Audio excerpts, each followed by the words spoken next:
Everyone tells you to stay calm under pressure. That's terrible advice. Your weakness under pressure isn't a character flaw, it's bad training. The Roman emperor who ran an empire during a plague and multiple wars never said, stay positive. He used 3 counterintuitive pressure responses, including a 60-second mental reset before every battle. Here's what matters. In 20 minutes, you're getting the ancient Roman stress inoculation protocol that separates the promoted from the passed over. While your coworkers are spiraling in Slack at 11 p.m. Sunday, you'll be the one getting pulled into 6-figure conversations. This window closes fast. Every quarter you don't deploy this, you lose 15 to 20,000 in missed promotions. Let's go. Here's the deal. Most Americans stay stuck in middle management because they think pressure is something you survive. Wrong. Pressure is something you weaponize. I know because I was that person. 3 years ago, I got passed over for promotion twice, watching people with less capability move up. I was doing everything the career coaches said. Stay positive. Focus on what you can control. Be patient. All that got me was another year at 68,000 while my rent went up. Then I found what Marcus Aurelius actually did when pressure hit. Not what modern self-help gurus say he did, and everything changed. 18 months later, I went from senior analyst to director, 68,000 to 127,000. Same company, different protocol. But here's why you've never learned this. Corporate America trains you to suppress stress, not channel it. They want you to be calm, compliant, and manageable. That's how you stay replaceable. Marcus Aurelius ran the Roman Empire for 20 years during wars, political betrayals, and a plague that killed millions. He didn't suppress anything. He used a 3-part protocol to convert pressure into clarity. This gap costs your thousands in lost promotions every year. While the people who know this protocol are getting VP slots and equity packages, you're stuck explaining why you're still working on the same goals from 2 years ago. Here's the protocol. Weapon number 1. The Amor Fati Power Move. This weapon stops you from wasting energy fighting reality and immediately converts every setback into a competitive advantage. While everyone else spirals when things go wrong, you extract value from the chaos. That's what separates executives from middle management. Most career advice tells you to stay positive and focus on yourself during crises. That's how you become invisible. The Amor Fati move makes you visible at the exact moment leadership is looking for a signal. Marcus Aurelius called this Amor Fati, love your fate. Year 165. The Antonine Plague hits Rome, kills 1/3 of the population. Year 175. His most trusted general, Avidius Cassius, declares himself emperor and attempts a coup. Marcus had a choice: blame the gods like every other Roman leader, or weaponize the crisis. He chose action, redirected grain supplies to plague regions, showed up on the front lines while senators stayed in their villas, documented every decision in his journal, turning chaos into the leadership playbook that would outlast Rome itself. He wrote, "The impediment to action advances, action. What stands in the way becomes the way." Every disaster became his training ground. That's how he stayed the most powerful man on earth for 2 decades while everyone around him broke. You're in the boardroom. Monday morning, 9 a.m. Your boss just announced the company's doing a major restructuring. Half the room's getting cut in the next 90 days. Half the room's already mentally updating resumes. Sarah's checking LinkedIn under the table. Mike's gone pale. Jessica just excused herself. She's not coming back.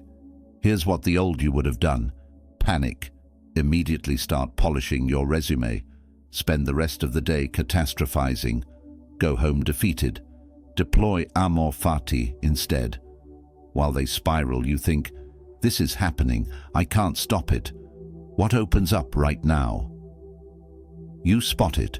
Restructuring means new leadership slots. Promotions nobody's thinking about because they're panicking. You're the only person taking notes. You ask one strategic question. What capabilities are we prioritizing in the new structure? Everyone else is frozen. Meeting ends. Everyone rushes out. You've got maybe 90 seconds before your boss disappears into back-to-back calls. You walk straight to his office while Sarah's still pulling up LinkedIn. I know this is a tough transition. I want to talk about how I can add maximum value during the restructure. Your VP sees you as the only person in that room with C-suite composure. 3 weeks later, you're in the conversation for the new senior director role at $120,000, while Sarah's on her 5th interview at companies paying $105,000, and Mike just accepted a lateral move out of desperation. You deploy this once, people notice. You do it twice. You get a reputation 3 times. Now you're the person they call when things get hard. That's when they build roles around you. Tomorrow at your 9 to 5, when something goes wrong, project gets killed, client ghosts you, boss pivots last minute, stop, take 10 seconds, ask, what opens up here? Then make one visible move that shows you've already shifted to opportunity mode before anyone else even processes what happened. That's the Amor Fati Power Move. Here's how to know when to use it. Chaos happening around you. Deploy Amor Fati. Listen, weapon 1 keeps you from panicking. But this next weapon? This is what builds unshakable leadership gravitas. This is what makes VPs stop and say, we need to keep an eye on this one.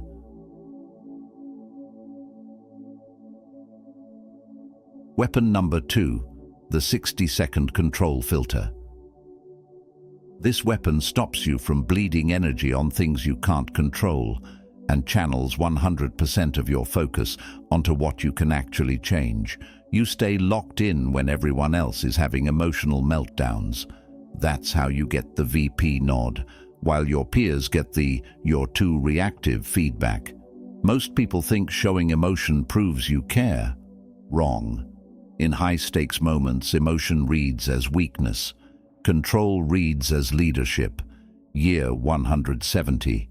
Marcus Aurelius is commanding Roman legions at the Battle of Carnuntum. Germanic warriors are breaking through the line. Soldiers are dying. Supplies running low. Winter's coming. 3 war fronts active. Plague ravaging his troops. Senators plotting back in Rome. When the Marcomanni warriors broke through the center, his generals screamed for retreat, wasting energy on fear. Marcus didn't panic about the breach, couldn't control that. He immediately pivoted his cavalry to the exposed enemy flank, could control that. Decision made in 60 seconds. Romans won by sunset. He wrote, "You have power over your mind, not outside events. Realize this, and you will find strength." The generals who panicked. Replaced within the month. Marcus stayed undefeated. That's how he won wars while other commanders cracked under less pressure. You're in the conference room, Thursday afternoon. The VP of Sales just called an emergency meeting. Your Q3 numbers came in 15% below target. Entire leadership team watching. 12 people. VP tears into your presentation. These projections were unrealistic. Your team missed every milestone. This impacts the entire division. Rachel starts stammering excuses about the marketing budget. Tom's deflecting to the product team. Brandon's taking notes on who to sacrifice later. You can see the VP mentally writing people off in real time. VP's jaw is tightening. He's watching who melts, who stands firm. 6 months ago, you would have left that meeting, gone to your car, had a full breakdown, called your spouse crying, spent the weekend doom-scrolling LinkedIn. Monday, you'd walk in defeated. That's the old you. Deploy the control filter in real time. Can't control. Cue 3 numbers. Done. VP's anger, his emotion, what others are thinking, the fact that everyone's watching you right now.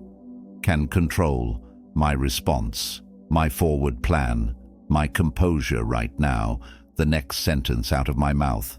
You pause. 3 seconds. Everyone notices the silence. Then you say, "You're right. Q3 isn't where we needed to be. Here's what I'm controlling moving forward. I'm restructuring the pipeline, implementing weekly check-ins, and you'll have a detailed recovery plan on your desk Monday morning, 8 a.m. No excuses, no blame, no emotion, just controlled forward motion." VP nods. Meeting ends. 2 weeks later, your director pulls you aside. The VP was impressed with how you handled that. "We're moving you into the VP development track, 135,000 base with equity upside." Meanwhile, Rachel's on a performance improvement plan.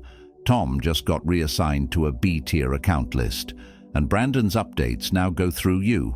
Next time you're under pressure, public criticism, project failure, client blow-up, pause, take 3 seconds, identify what you can actually control right now. Everything else, dead to you, doesn't exist. Channel 100% energy into what you can change. That's the 60-second control filter. Quick recognition guide, getting attacked or criticized. Deploy the control filter. You might be thinking, what if I do all this and still get laid off? Fair question. Here's the truth. You might. Restructurings happen. Companies die. Not everything is in your control. But here's what's guaranteed. If you don't deploy this, you're first on the list, because replaceable people always go first. This next weapon makes you irreplaceable. Real talk. This last weapon sounds counterintuitive until you try it once. Then you'll wonder why nobody taught you this in business school, and you'll realize the people at the top have been doing this the whole time.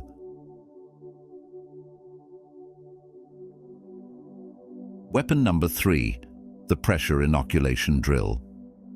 This weapon builds your stress tolerance by deliberately seeking uncomfortable situations before you're forced into them. You don't wait for pressure to hit you, you train in pressure. That's how elite negotiators and C-suite operators get built differently, while everyone else avoids discomfort until they're desperate. Roman legions dominated the ancient world for 500 years. Here's why. They didn't train in comfort. Every Roman soldier went through systematic voluntary hardship. They'd march 20 miles in full armor in the heat, sleep in the cold without shelter, go days on minimum rations, all during peacetime. Meanwhile, other armies only trained when war was coming. Too late. Their soldiers broke the first time things got hard. Seneca, the Stoic philosopher who advised Emperor Nero, practiced this personally. He wrote, "Set aside days where you practice poverty, wear rough clothes, eat cheap food. Ask yourself, is this what I feared?" The philosophy: when you voluntarily expose yourself to discomfort, real pressure becomes easy. You've already been there. Your nervous system is trained. That's why Roman soldiers never broke in battle while other armies collapsed. They'd already experienced worse in training. You've been avoiding the CEO for 6 months. There's a conversation you need to have about the budget for your department, but every time you think about it, you get anxious, so you put it off. Here's what that's costing you. Every week you avoid that conversation. Someone else is having it, and they're building the relationship you need. 6 months of avoidance. That's 20K plus in resources you didn't get. 24 conversations someone else had. That gap? Impossible to close. Meanwhile, Jason's been planning to ask for 8 months. Amy keeps saying, next quarter. They're all avoiding the same thing. Deploy the pressure inoculation drill. You intentionally seek an uncomfortable conversation now, not when you're desperate, not when budget season forces your hand. Tuesday morning, 10 a.m. You walk straight to the CEO's office. Do you have 10 minutes? I want to discuss Q1 budget allocation for my team. The CEO looks up from his phone. I wasn't expecting this. Most people avoid him. He respects the direct approach immediately. Come in. You're nervous, hands slightly sweating, but you've trained yourself to operate through discomfort. You make your case, clear, concise, confident. You even make eye contact when he challenges your numbers. CEO approves 85% of your budget request on the spot, then says, I like how you handle these conversations. Let's do monthly check-ins. I want you closer to strategic decisions. Actually, you should sit in on the leadership planning session next month. You just got CEO access that Jason and Amy will never get, because they're still avoiding discomfort while you're seeking it out. 6 months from now, you're in rooms they don't even know exist. This week, identify one hard conversation you've been avoiding, asking for a raise, pitching a bold idea, challenging a bad decision, cold messaging someone 3 levels above you. Then do it, before you're ready, before you've practiced your pitch 50 times. Do this every week. Your stress tolerance goes up, your confidence goes up, your career trajectory goes up. That's the pressure inoculation drill. Recognition pattern, avoiding something that would help your career. Deploy inoculation drill immediately. Real talk. These weapons work where competence is valued. If you're in a company that's actively dying, where leadership is lying about the financials, where only politics matters and merit means nothing, wrong game. Don't waste these weapons trying to save a sinking ship. Find a better ship, then dominate it. These protocols assume you're playing a game where skill wins. If you're not, change games. Here's how they stack. Amor Fati shows you the opportunity in chaos. Control filter channels your energy where it matters. Inoculation. Drill builds your tolerance before you need it. 3 weapons, 1 system. This is how you weaponize pressure while everyone else breaks under it. Your arsenal. Weapon 1. The Amor Fati Power Move. Turn disasters into competitive advantages before anyone else even processes what happened. Weapon 2. The 60-second control filter. Channel 100% energy into what you can actually change. Everything else is dead to you. Weapon 3. The pressure inoculation. Drill. Seek discomfort before you're forced into it. That's how you get access nobody else gets. Deploy now. Here's what you do next. Pick one weapon. Use it tomorrow. In your 9 to 5, your salary negotiation, your next high-stakes meeting. Don't wait for the perfect moment. That's the disease that keeps most people stuck. Comment below. Which weapon are you deploying first? Subscribe to Stoic Arsenal. We drop new tactical weapons Monday, Friday at 2 p.m. Eastern. Most Americans will watch this, nod along, and do nothing. They'll stay stuck at 75,000, getting passed over for promotions, watching less capable people move up. Because those people deploy, not you.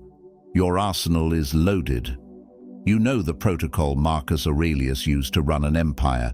Now you use it to dominate your field, while everyone else is still reading self-help books and working on themselves. Welcome to the top 1%. Take what's yours.